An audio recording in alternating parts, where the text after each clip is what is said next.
Hello and welcome to WION World is One. You're watching Gravitas with me, Haim Kaur Saroy. Let's begin.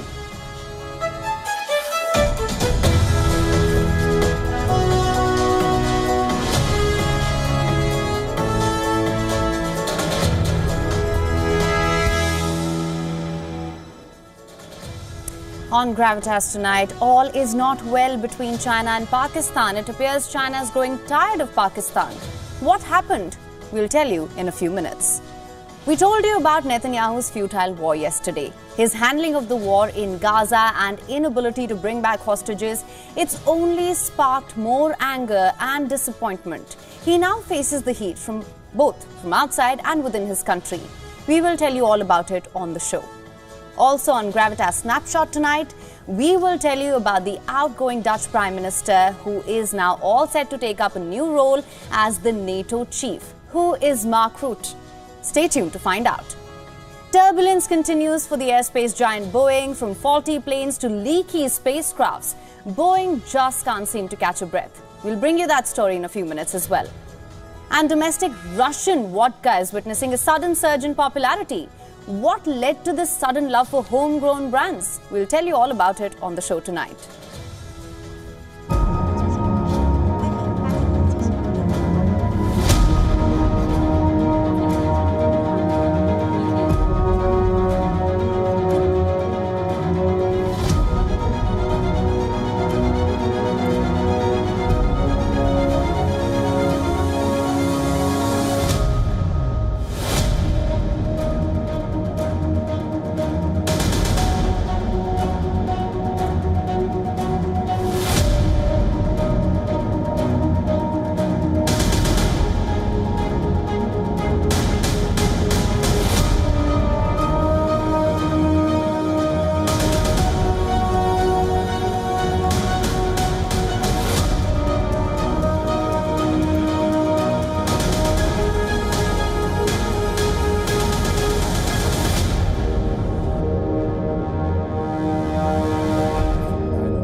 Is China getting tired of Pakistan?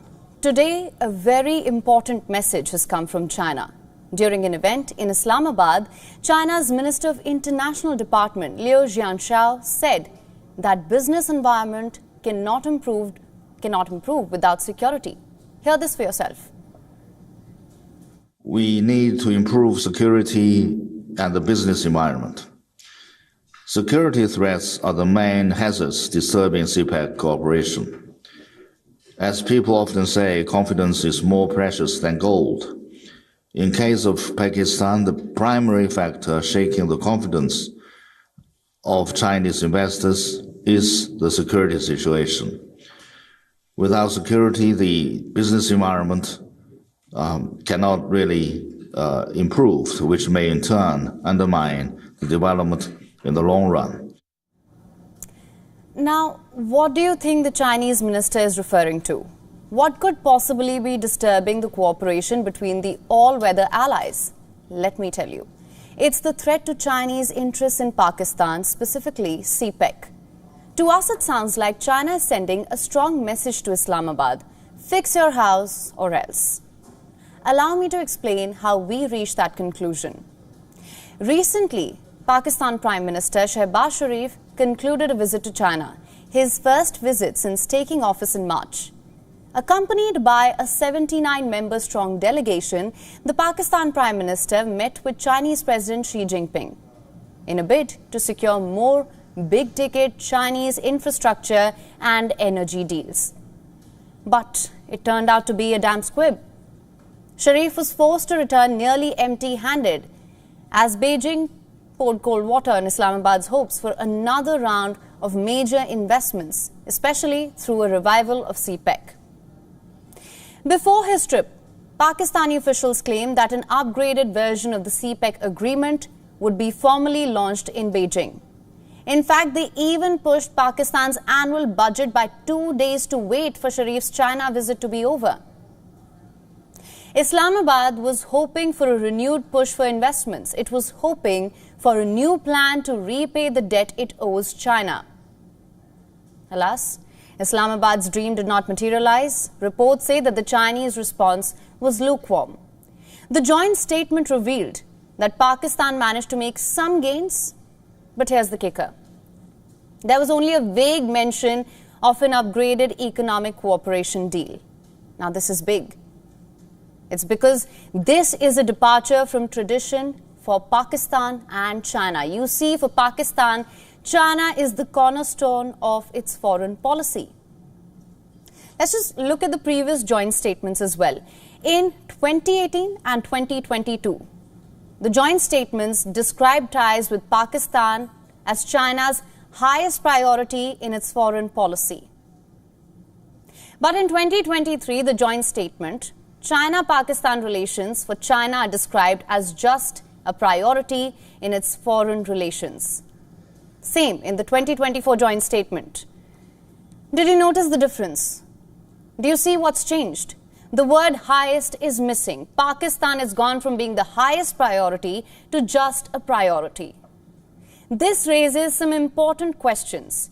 10 years after choosing CPEC as the flagship BRI project, is China losing interest in Pakistan? Is China now trying to downgrade ties with Pakistan? What is behind this change? There are many reasons. Chief among them is the question of, do we stay or do we go? That's the dilemma that China is facing. As Chinese interests fall victim to terrorism in Pakistan. You see, even though Pakistan Prime Minister was clear and strong in his commitment to the China-Pakistan economic corridor, his trip was not just about telling China that Pakistan is committed to CPEC, but it was also aimed at convincing China that they can protect Chinese interests in Pakistan. You see, China has some major concerns in Pakistan. One, stability in Pakistan and security in Pakistan. It's public knowledge that political instability in Pakistan has added to the country's economic woes.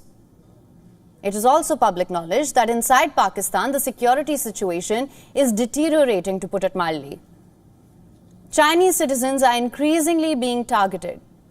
Then there's rebellion against China's Belt and Road Initiative in Pakistan. The back-to-back attacks on Chinese nationals and projects in Pakistan, it's taken the shine of China's flagship project. Despite Chinese narratives of continued support for CPEC, political instability and security issues inside Pakistan appear to be taking a toll on ties between the two countries. It's pretty obvious. Pakistan cannot do without China. Pakistani government is dependent on China for its financial stability.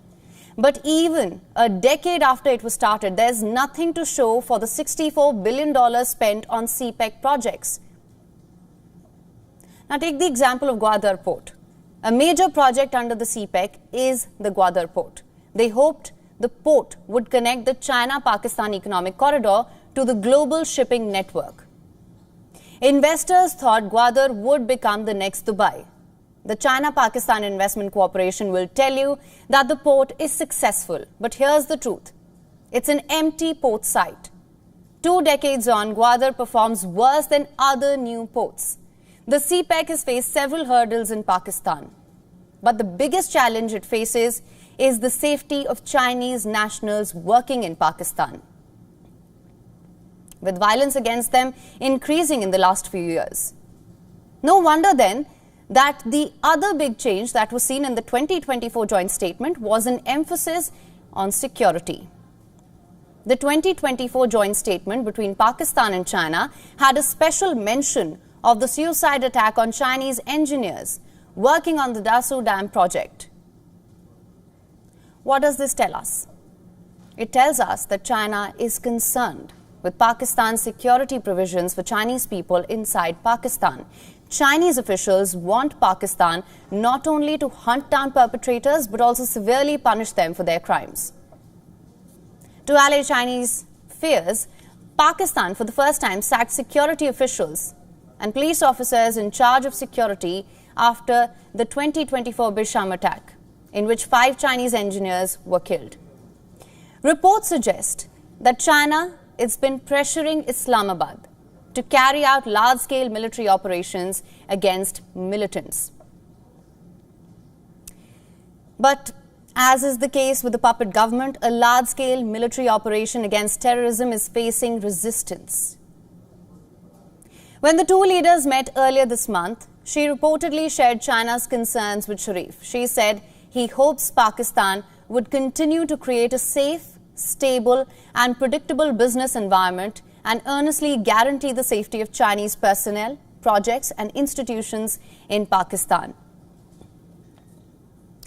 But can Pakistan continue to handle this responsibility? Does Pakistan need a CPEC 2.0, given its current challenges?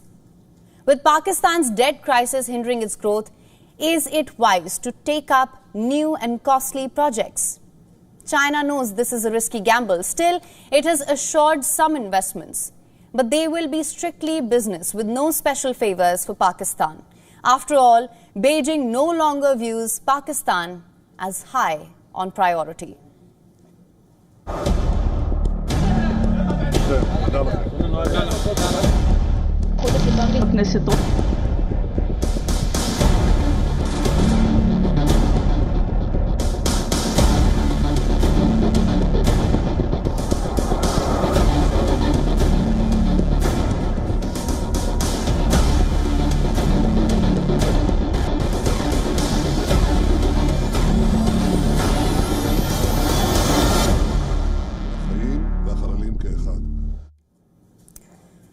Let's shift our focus to Israel now, where anger is growing against Prime Minister Benjamin Netanyahu. On Thursday, the family members of hostages captured by Hamas were joined by parents of soldiers and reservists in putting pressure on Netanyahu. They've petitioned the High Court of Justice, demanding that the Attorney General's office check whether the Prime Minister's wartime decisions were affected by his ongoing criminal trial.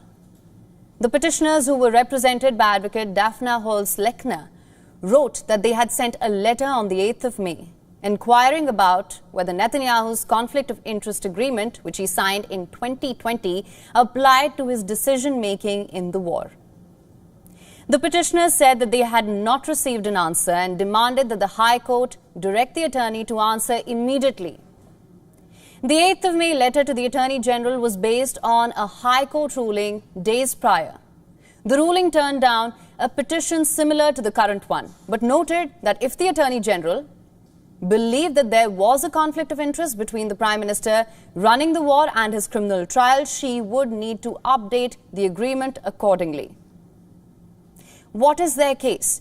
Now, the petitioners argued, for example, that Netanyahu had requested several delays in his criminal trial due to him being busy running the war. They say that this shows that the Prime Minister had an incentive to prolong the war. They say he did this to delay his trial. The family of hostages also argued that they were the citizens most affected by decisions regarding the war. They said that decisions by the Prime Minister could impact them immensely regarding either the length and scope of reserve duty, the danger to soldiers, the well-being of the hostages, or all of the above.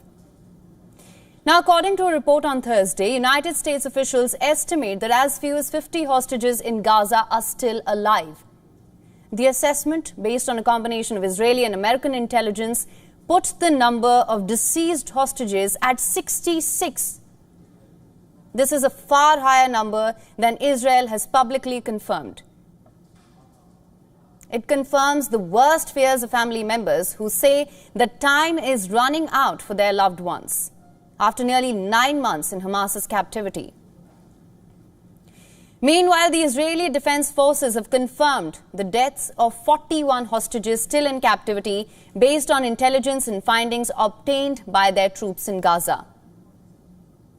Remember, talks for a deal to free the hostages, including the remains of those killed in captivity or during the 7th of October attack, have failed to make any progress in recent weeks.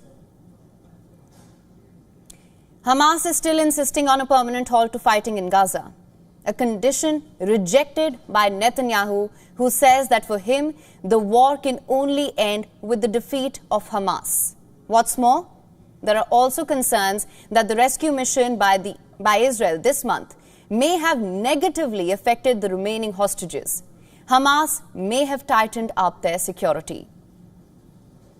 In light of these events, Public pressure on Netanyahu to seal a deal and free the remaining hostages has been building, especially since US President Joe Biden last month publicly presented an Israel-backed proposal. On Thursday, family members of hostages held in Gaza blocked the highway in Tel Aviv, Ayalon Highway in Tel Aviv. It was part of an organized demonstration aimed at pressuring the Netanyahu government to call for early elections and agree to a hostage deal with Hamas. Not just at home, Netanyahu is feeling the pressure from the international community as well. Despite the pressure, neither Netanyahu nor Hamas appear willing to budge. The negotiations remain stalled.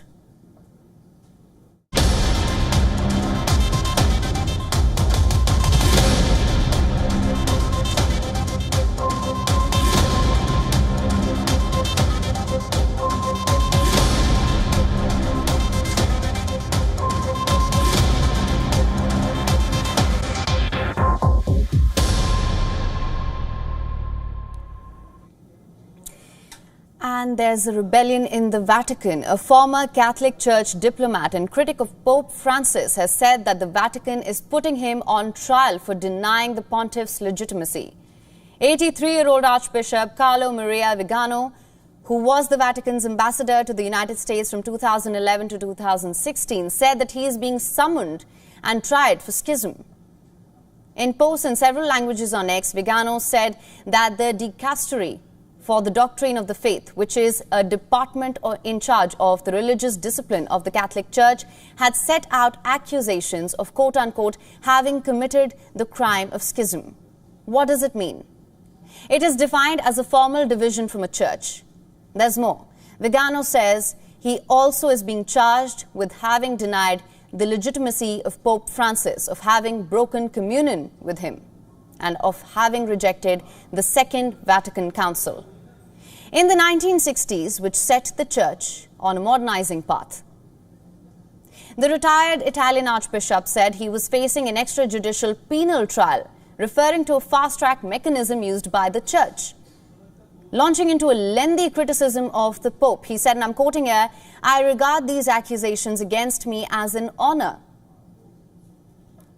Archbishop Vigano has rallied against Pope Francis's welcome of undocumented migrants, against his stance on climate change, and authorization of blessings for same-sex couples. In 2018, Vigano backed an ultra-conservative church faction, which called for Pope Francis to resign.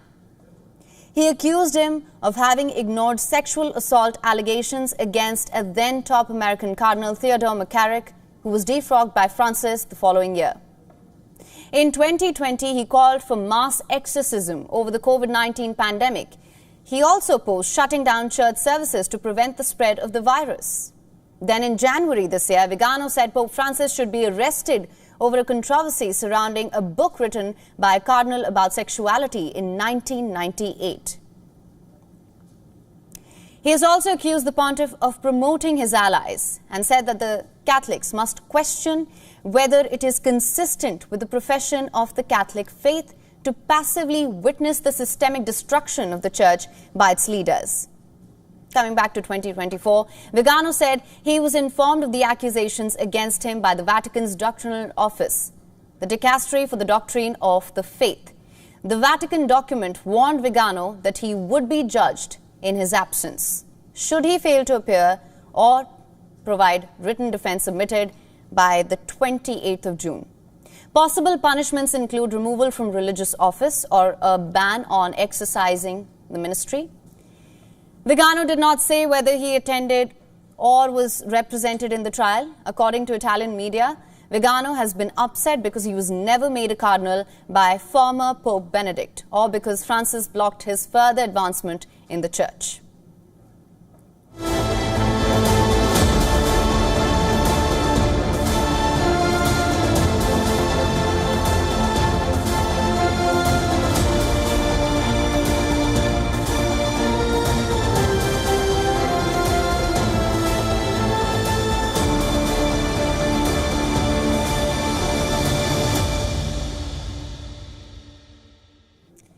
And on Gravitas Snapshot tonight, Mark Rutte, the outgoing Dutch Prime Minister, is up for a new role that of the next NATO Secretary General.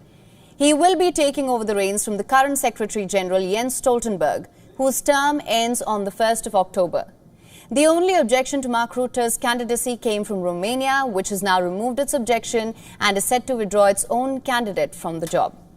However, the date for his appointment has not been set yet. But who is Mark Rutte, and what will the alliance be like with him at the helm? Here's a report.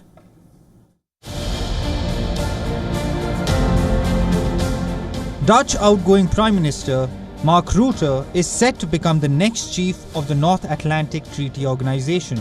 In his new capacity, Rutte will face a big challenge facing the US-led military bloc in many years: the war in Ukraine. But who is Mark Rutte?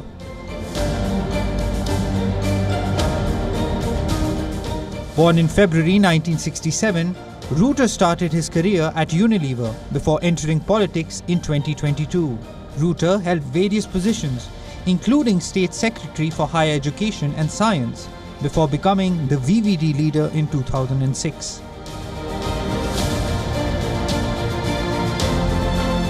Rutte became Prime Minister in 2010, leading multiple coalition governments. In his political career, Mark Rutte has faced significant challenges. However, his consensus-building leadership style helped him navigate Dutch politics despite several scandals. Rutte has been able to maintain his grip on power, which has earned him the moniker of Teflon Mark. He remained in power until his resignation in July 2023 due to issues over migration.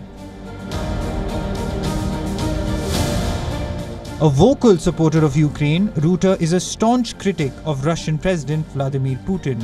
He played a key role in providing support to Ukraine, including F-16 fighter jets, and emphasized the importance of countering Russian aggression. Under his leadership, the Netherlands has increased defense spending to meet NATO's 2% GDP target. He also has been known to deal constructively with former US President Donald Trump, something which is of significance considering the United States is headed to polls this year, with Donald Trump the main challenger.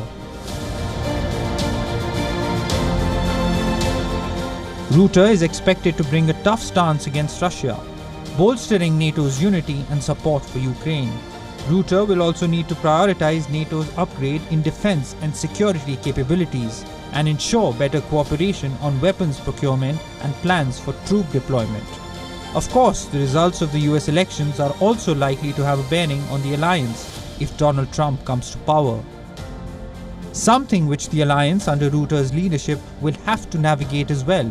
His appointment is favoured by major NATO members like the US and Germany. Rutte will likely have to focus largely on upholding international law and strengthening NATO's resolve against Moscow.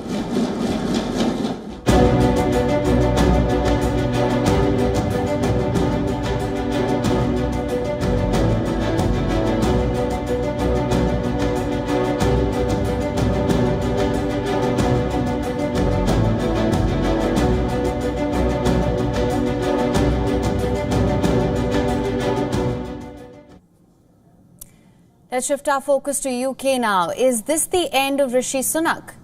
Thursday was yet another chaotic day for the governing Conservatives, and even more challenging for British Prime Minister Rishi Sunak when he was grilled during a high-stakes televised debate on Thursday. Sunak faced rigorous questions from an unforgiving audience. He struggled to defend his own policies. He was heckled by angry shouts of shame from the audience. There was contempt for the British leadership in the room. What's more, they didn't even clap for him when he entered. It's a really...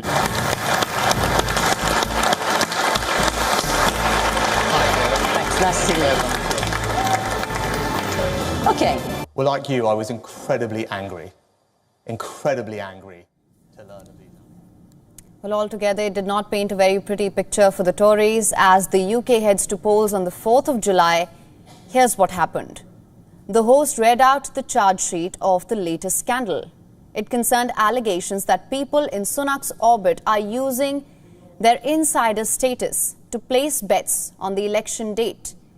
The British Prime Minister, who seemed to be unaware of this, looked dejected. He responded by saying that he was incredibly angry to hear that, and that anyone found to have broken the rules would be booted out of the party. Well, like you, I was incredibly angry to learn of these allegations. It's a really serious matter. It's right that they're being investigated properly by the relevant law enforcement authorities, including, as Fiona said, a criminal investigation by the police. I want to be crystal clear that if anyone has broken the rules, they should face the full force of the law, and that's what those investigations are there to do, and I hope that they do their work as quickly and as thoroughly as possible. And as if that wasn't enough, the director of the campaigning for the Conservative Party, Tony Lee, took a leave of absence in peak poll season amid investigations into the betting scandal.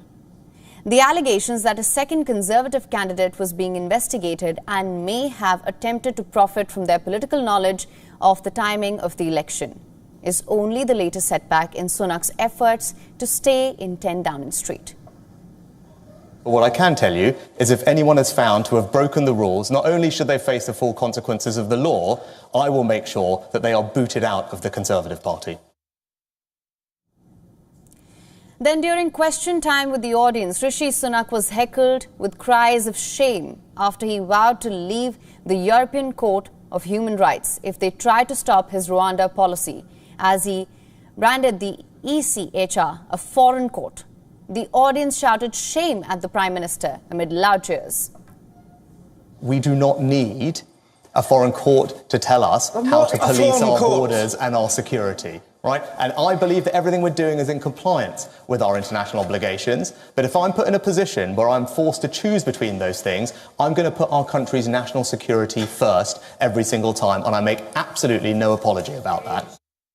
Now, perhaps the two key takeaways from Sunak's part of the debate was his threat to expel betting wrongdoers and the fact that he misjudged the audience on European Court of Human Rights. By comparison, Labour leader Keir Starmer, who was grilled before Sunak, played it safe. He emphasised the need for affordable housing and better healthcare services, outlining his vision for the future under a Labour government. Migration is at record levels at the moment under this government. They've completely lost control. We need to get that number down. We need to get it significantly down. I'm not going to put an arbitrary figure on it because every single politician who's put a number on it has never met that number.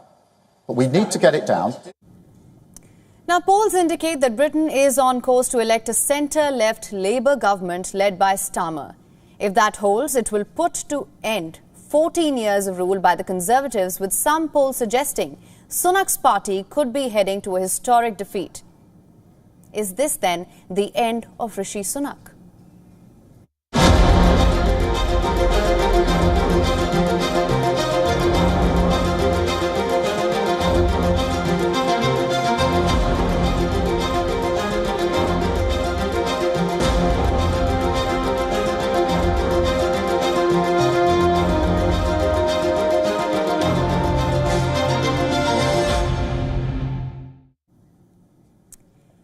For centuries, gold has been the source of much intrigue. The yellow metal has been a symbol of wealth, power and beauty. The precious metal has fueled empires and ignited exploration. This year too, the trends show a clear rise in demand. Major central banks and investors are buying large amounts of gold. The precious metal is traditionally bet on as a safe haven asset in times of political and economic uncertainty. So why is there this sudden surge in demand? The top reasons currently are the rising geopolitical risks in West Asia and the war between Russia and Ukraine. The increase in demand has pushed gold to rally to repeated record highs this year. Despite record high prices, there is no let-up in demand. Solid demand over the last few years has driven an increase in production. China has emerged as the undisputed leader, producing 370 metric tons of gold last year. This puts them well ahead of traditional powerhouses like Australia and Russia, who are neck and neck for second place at around 310 metric tons each. Canada and the United States remain major players, contributing 200 and 170 metric tons, respectively. However, several rising stars made their mark in 2023, with Kazakhstan, Mexico, Indonesia, South Africa and Uzbekistan producing between 130 and 100 metric tons of gold. This diversification in production indicates a more geographically evolving gold market. The demand for gold has gained more traction since 2020 as geopolitical turmoil highlighted volatility in currencies and stocks. Major central banks are leading the charge in buying gold, record amounts of gold, to ensure stability. When it comes to gold reserves, the United States reigns supreme, holding a massive 8,133 tons. Germany and Italy follow closely with over 3,300 tons each. France, Russia and China round out to top 6, all boasting reserves exceeding 2,200 tons. There's a gap of almost 1,000 tons between Switzerland and China. India is 9th on the list, with the Reserve Bank of India on an aggressive gold buying spree. The global demand for gold is experiencing a transformation. China has recently overtaken India as the world's top consumer, with a demand of 959 tons in 2023.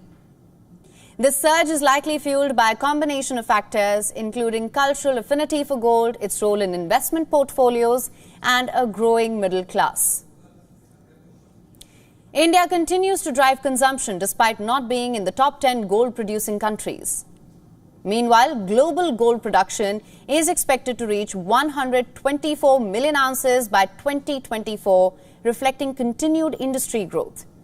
Interestingly, central banks are playing a major role in driving demand, with record purchases in 2023.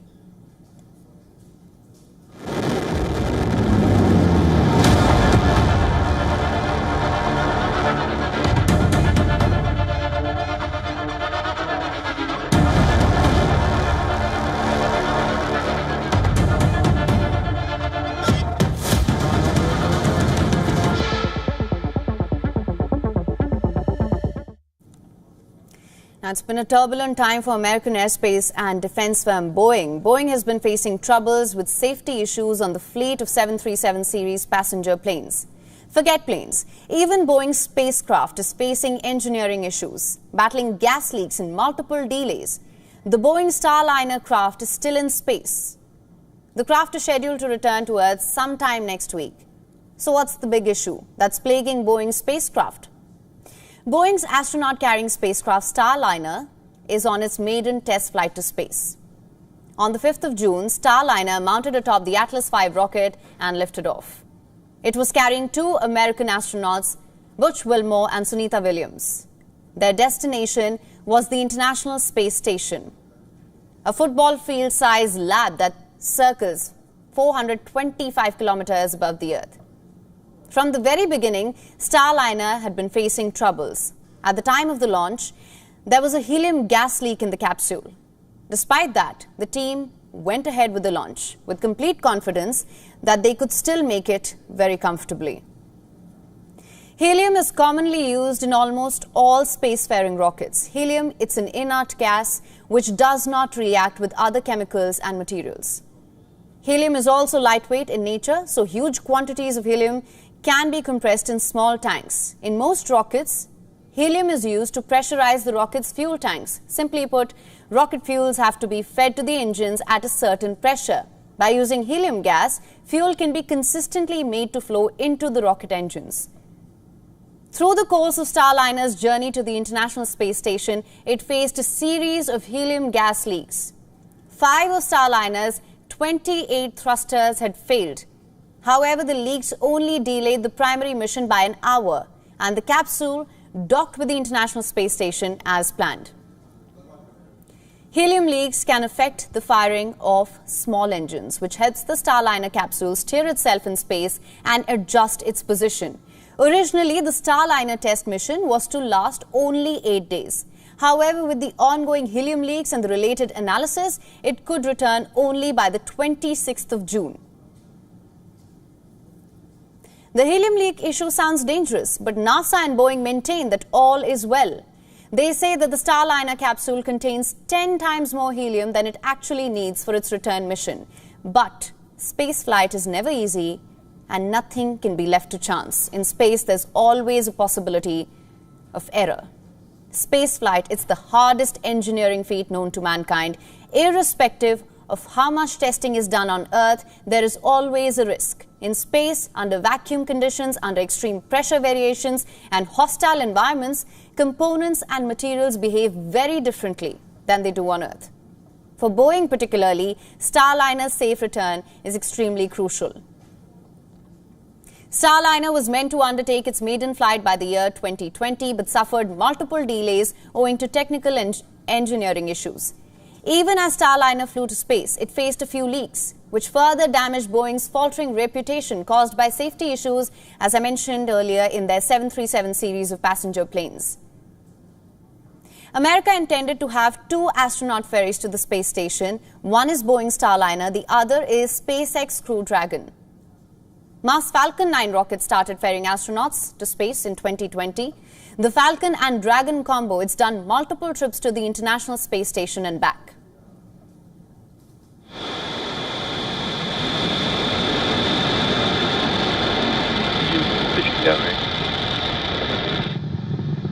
Max Q. And there's that call out for Max Q. This is the point at which the vehicle experiences a series of events: MECO, stage separation, SES-1, and this is followed by stage separation, which is when the first and second stage. Next week, if all goes well and Boeing's capsule returns to Earth safely, we will have to wait and see. That's something that everyone's waiting for. But their teams have a lot of work to do. Boeing needs to fix all the problems with their capsules, which would take months of tests, re-engineering and testing. What's worse, the portion of the spacecraft which is suffering leaks would not be brought back to Earth. It is designed in a way that it would be discarded just before the craft returns to Earth. Boeing had been hoping to perform routine missions with its Starliner from 2025, but the ongoing issues don't inspire much confidence.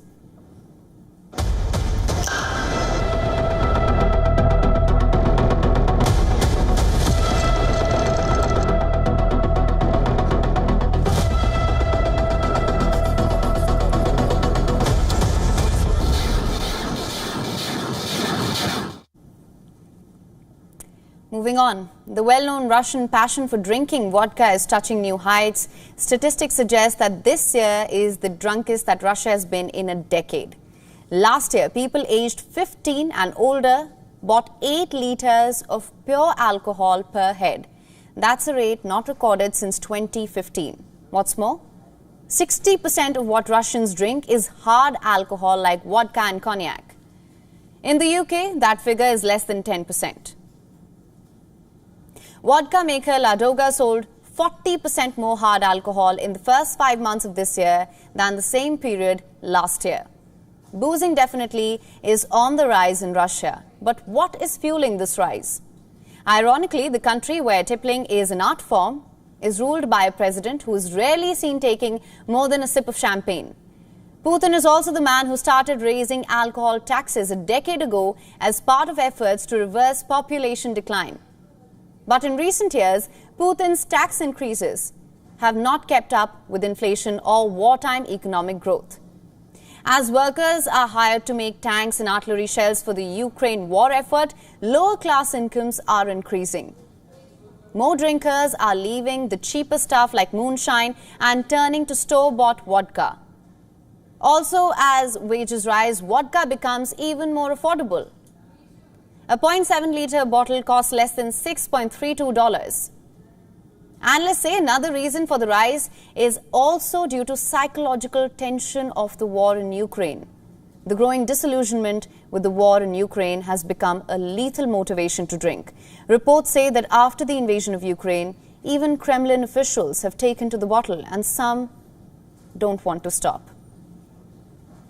But alcohol has been one of Russia's greatest killers. It has kept male life expectancy at only 67 years, which is among the lowest in the world. The current rise in drinking reverses the decline that Russia has been seeing for a decade, when it reached a low of 7 liters per head in 2017. But since then, weaker alcohol policies, the pandemic, and now the war in Ukraine have all contributed to the rising sales.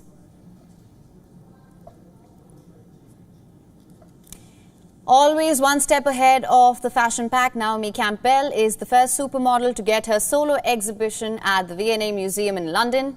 More details about this exhibition in our next story. Titled Naomi in Fashion, the exhibition looks at the career of one of the most recognizable faces in fashion through key looks she has modeled as well as her influence and activism. So the way that we went about curating the exhibition was to look at Naomi's incredible 40-year career in fashion and to try to choose highlights that suggest key moments in her career, whether it was on the catwalk, the red carpet, in fashion editorial, and in advertising, as well as summarizing the key designers that she's worked with across her career. Produced in collaboration with Campbell herself, the show will display pieces from her clothing collection, including designs by Alexander McQueen, Azzedine Alaïa, Chanel, Versace, John Galliano, Valentino, and Vivienne Westwood. One of the key V&A exhibitions in the show is a pair of Vivienne Westwood shoes that she wore for the famous tumble on the catwalk while walking in one of Westwood's shows. It's a impossibly high pair of mock croc purple platforms, and we acquired those shoes at the time, just after the show.